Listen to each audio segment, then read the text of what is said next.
স্বাগত ডিবিসি সংবাদে। আপনাদের সাথে আছি মৌসুমী শান্তা। এবার জানাবো খবরের বিস্তারিত। চিন্ময় কৃষ্ণ দাসের মুক্তির দাবিতে সংঘর্ষে আইনজীবী সাইফুল ইসলামের হত্যার ঘটনায় আজও উত্তাল চট্টগ্রাম। পুরো শহর থমথমে।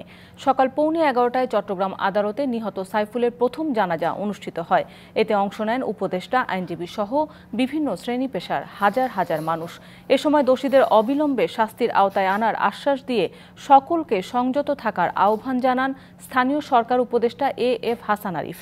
প্রথম জানাজা শেষে নগরের জমিয়াতুল ফালাহ মসজিদ মাঠে দ্বিতীয় জানাজা অনুষ্ঠিত হয়। জানাজায় অংশ নেন বৈষম্য বিরোধী ছাত্র আন্দোলনের আহ্বায়ক হাসনাত আবদুল্লাহ এবং নাগরিক কমিটির সদস্য ও জুলাই শহীদ স্মৃতি ফাউন্ডেশনের সাধারণ সম্পাদক সার্জিস আলম সহ হাজার হাজার জনগণ। এদিকে সাইফুল হত্যার প্রতিবাদে ও দোষীদের দ্রুত আইনের আওতায় আনতে টাইগার পাসে বিক্ষোভ করেন বৈষম্য বিরোধী ছাত্র আন্দোলনের নেতাকর্মীরা। মঙ্গলবার রাষ্ট্রদ্রোহের মামলায় সম্মিলিত সনাতনী জাগরণ জোটের মুখপাত্র চিন্ময় কৃষ্ণ দাস ব্রহ্মচারীর জামিন নামঞ্জুর করে কারাগারে পাঠানোর আদেশ দেয় আদালত। এর পরপরই উত্তেজনা ছড়িয়ে পড়ে আদালত পাড়ায়। আইনজীবী সাইফুল ইসলাম আলিফকে হত্যা করা হয়। এদিকে রাতভর নগরীর বিভিন্ন এলাকায় অভিযান চালিয়ে 27 জনকে আটক করে যৌথ বাহিনী। এবং গতকালকে এখানে দা, ছুরি, কিরিচ আর আমদানি যে যারা এখানে এসেছে, আইন শৃঙ্খলা বাহিনীর দায়িত্ব ছিল এদেরকে সকাল থেকে গ্রেপ্তার করা। তারা যখন আইনজীবীদের গাড়ি ভাঙচুর করেছিল, প্রশাসন যদি তখন থেকে তৎপর থাকতো তাহলে এই ঘটনা ঘটতে পারতো না।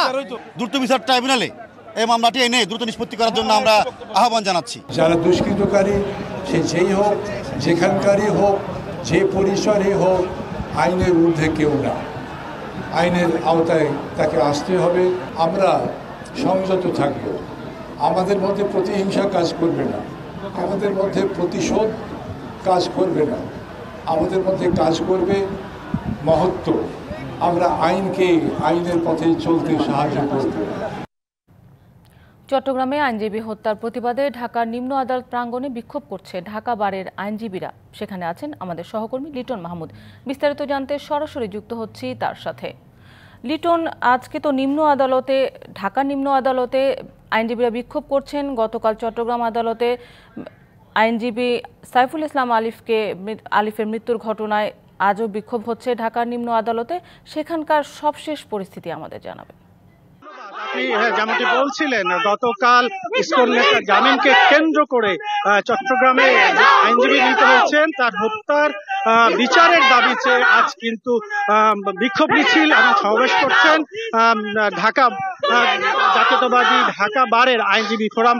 এবং এই ব্যানারে তারা সকাল দুপুর 12:30টার দিকে এই বিক্ষোভ মিছিল বের করেন। আমরা যদি একটু দেখাতে চাই, এই মুহূর্তের বিক্ষোভ মিছিলটি ঢাকা বার থেকে বেরিয়ে ঢাকার যে সিএমএম আদালত চত্বর সেটি পার হয়ে এখন তারা উপস্থিত হয়েছেন ঢাকা মহানগর দায়রা জজ আদালত প্রাঙ্গণে। এখানে বক্তব্য রেখেছেন বিভিন্ন জাতীয়তাবাদী আইনজীবী, বিভিন্ন যারা সাবেক নেতা রয়েছেন এবং যারা রাষ্ট্রপক্ষের যারা কৌশলী অর্থাৎ পিপিএপি রয়েছেন, তারা সবাই কিন্তু এই বিচারের দাবি চেয়ে বিক্ষোভ মিছিল করছেন। এই মুহূর্তে ঢাকা মহানগর দায়রা জজ আদালতে এসে বিক্ষোভ মিছিলটি পৌঁছেছে ঢাকা বার ইউনিটের জাতীয়তাবাদী আইনজীবী ফোরামের যিনি গিয়ে সাবেক সাধারণ সম্পাদক রয়েছেন। আমরা একটু তার সঙ্গে কথা বলতে চাই।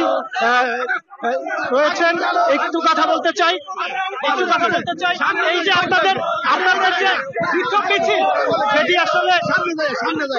আসলে আপনারা কি দাবি জানাচ্ছেন এবং আপনাদের মূলত দাবিটা কি? আপনাদের দাবিটা কি? আমাদের দাবি হলো এই যে ইসকনের যে সন্ত্রাসীরা, তারা যে গতকাল একজন আইনজীবীকে আমাদের সাইফুলকে হত্যা করেছে, অবিলম্বে গ্রেপ্তার করে বিশেষ আইনে ট্রাইব্যুনাল গঠন করে অবিলম্বে ফাঁসি দিতে হবে এবং ফাঁসি কার্যকর করতে হবে। সারা দেশের আইনজীবীরা এই দাবি করছে। শান্তা, যেমনটি শুনছিলেন, তারা যেটি বলছেন যে এই যে তাদের বিক্ষোভ, সেটি তাদের একমাত্র উদ্দেশ্য যে এই যে ন্যাক্কারজনক হত্যাকাণ্ড ঘটেছে, সেই ন্যাক্কারজনক হত্যাকাণ্ডের যে বিষয়টি, সেটি তারা সুষ্ঠু বিচার চান এবং তাদের দাবি একটাই, এর পাশাপাশি যে ইসকন রয়েছে, সেই ইসকন নামে যে সংগঠনটি, সেটি সমস্ত কার্যক্রম বন্ধ করতে হবে। শান্তা। লিটন, আপনাকে ধন্যবাদ। ইসকন ইস্যুতে সরকারের অবস্থান ও দেশের সার্বিক পরিস্থিতি আগামীকালের মধ্যে জানাতে অ্যাটর্নি জেনারেলকে নির্দেশ দিয়েছেন হাইকোর্ট। এ নিয়ে দেশের আইন শৃঙ্খলা পরিস্থিতির যেন অবনতি না হয় সে বিষয়ে সরকারকে সতর্ক থাকতে বলেছেন আদালত। সকালে বিচারপতি ফারাহ মাহবুব ও বিচারপতি দেবাশিস রায়ের হাইকোর্ট বেঞ্চ এই নির্দেশনা দেন। এর আগে ইসকন নিষিদ্ধ চেয়ে হাইকোর্টে আবেদন করেছেন এক আইনজীবী। এর পরিপ্রেক্ষিতে আদালত রাষ্ট্রপক্ষের কাছে জানতে চান ইসকন সংগঠনটি কাদের, এরা কোত্থেকে এসেছে। উত্তরে অ্যাটর্নি জেনারেল বলেন, এটি কোনো রাজনৈতিক দল নয়, এটি একটি ধর্মীয় মৌলবাদী সংগঠন। তাদের বিষয়ে এরই মধ্যে যাচাই বাছাই করে দেখছে সরকার। ইসকনের ইস্যুটা যেটা, এটা দুর্ভাগ্যজনক। যে আইনজীবী এটা এনেছেন তার হৃদয়ে যে রক্তক্ষরণ হচ্ছে, এই রক্তক্ষরণ বাংলাদেশের 18 কোটি মানুষের হৃদয়েই হচ্ছে। এটা অনাকাঙ্ক্ষিত ঘটনা। এই ঘটনা একটি ক্রিমিনাল অফেন্স। সরকার গুরুত্ব সহকারে এই ঘটনাটিকে দেখছেন এবং এইটার যথাযথ আইনি পদক্ষেপ সরকার নেবেন। স্বৈরাচারের পতন, গণতান্ত্রিক আন্দোলন ও রাষ্ট্র গঠনে চিকিৎসক সমাজের ভূমিকার শীর্ষক আলোচনা সভায় কথা বলছেন বিএনপি মহাসচিব মির্জা ফখরুল ইসলাম আলমগীর। সরাসরি যুক্ত হচ্ছে সেখানে। তাদের সামনে এই প্রশ্নটা আমি তুলছি, আর কতই বিভাজন নিয়ে, আর কতই ঘৃণা নিয়ে আমরা বাংলাদেশকে টেনে উপরে তুলবার চেষ্টা করব। বারবার টেনে তোলা হবে, আবার পড়বে ঘৃণা দিয়ে, মিথ্যা দিয়ে, দানবীয় শক্তি দিয়ে, আবার উঠবে, আবার ফিরবে। আমি কথা আজকে এই জন্যই বলছি যে মিলন যে প্রাণ দিয়েছিল, এখানে আমরা সবাই অনেক গুণগান করলাম, অনেক কথা বললাম। যারা এখানে আছেন তারা অনেকে তার সঙ্গে সরাসরি যুক্ত ছিলেন এই আন্দোলনের সঙ্গে। আমাদের কি দুর্ভাগ্য দেখেন, আমাদের ব্যর্থতা যে আমরা মিলনের সেই রক্তত্যাগ, আত্মত্যাগ, তা কিন্তু আমরা সত্যিকার অর্থে বাস্তবে রূপ দিতে পারিনি। কত সালে সেটা? 90 প্রাণ দিয়েছিল ভোটের অধিকারের জন্য, স্বৈরাচার দূর করার জন্য। আর আজকে এই 24-এ আবারও আমাকে ওই ভোটের অধিকারের জন্য চিৎকার করতে হবে। ভোটে না আয়রনি কোন জাতি আমরা, কোন জাতি? এই কথাগুলো কি আপনারা কখনো নিজেকে জিজ্ঞেস করেন? এবার তো সুযোগ এসেছিল সবাই মিলে একসাথে একজোট হয়ে আমরা একটা পরিবর্তন নিয়ে আসি। ছেলেরাও ছিল সামনে, আমরাও ছিলাম, সবাই মিলে আমাদের পরিবর্তনটা আনার কাজটা করতে পারি। 3টে মাস হয়নি এখনো। এই 3টে মাসের মধ্যেই আমাদের সেই আসল চেহারা বেরিয়ে আসতে শুরু করে। এইরকম চেহারা নিয়ে কোনোদিনই সাফল্য অর্জন করা যায় না। যতই বড় বড় কথা বলি, যতই লম্বা লম্বা বক্তৃতা করি, বিশ্বকে এক করার চেষ্টা করি, হয় না।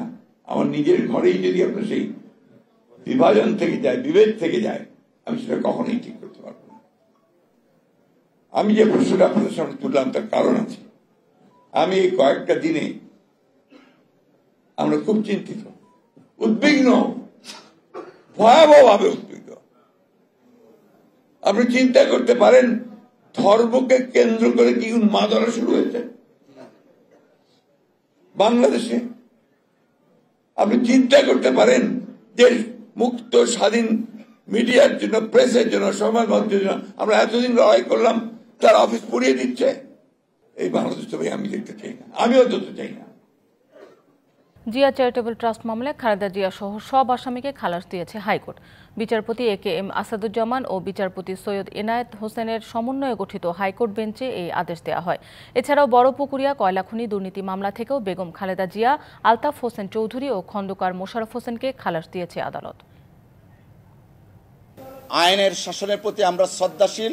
দেশনেত্রী বেগম খালেদা জিয়া আজকের এই শর্ট জাজমেন্ট যেটা বলেছেন মহামান্য আদালত আপিল অ্যালাউ করেছেন, আমরা সন্তুষ্ট এবং ন্যায় বিচার দেশনেত্রী বেগম খালেদা জিয়া পেয়েছেন আজকের এই রায়ের মাধ্যমে। দুদক বুঝাতে চেয়েছেন যে বেগম খালেদা জিয়া তার ক্ষমতার অপব্যবহার করেছেন। বেগম খালেদা যে কোনো এভিডেন্স আসে নাই যে বেগম খালেদা জিয়া তার ক্ষমতার অপব্যবহার করেছেন। নির্বাচন ব্যবস্থা সংস্কারে ক্ষুদ্র নৃগোষ্ঠী প্রতিনিধিদের মতামত নেওয়া হয়েছে। জাতীয় সংসদ ভবনের সামনে এক অনুষ্ঠানে জানালেন সংস্কার কমিশন প্রধান বদিউল আলম মজুমদার। অনেকে অভিযোগ করে ভোটার তালিকাতে অনেকের নাম অন্তর্ভুক্ত হয় নাই, কারণ বাড়ি বাড়ি গিয়ে হালদাঙ্গাত করা হয়নি অতীতে। নির্বাচনী অভিযোগ, নির্বাচনের সময় অনেক অভিযোগ করা হয়, কিন্তু এইসব অভিযোগগুলো অনেক ক্ষেত্রে আমলে নেওয়া হয় না এবং এগুলো সুরাহা হয় না, এবং নির্বাচনে অপরাধ করে যে পার পেয়ে যায়। তো এগুলোর সুরাহা হওয়ার ব্যাপারে আপনাদের মতামত আমরা চাই।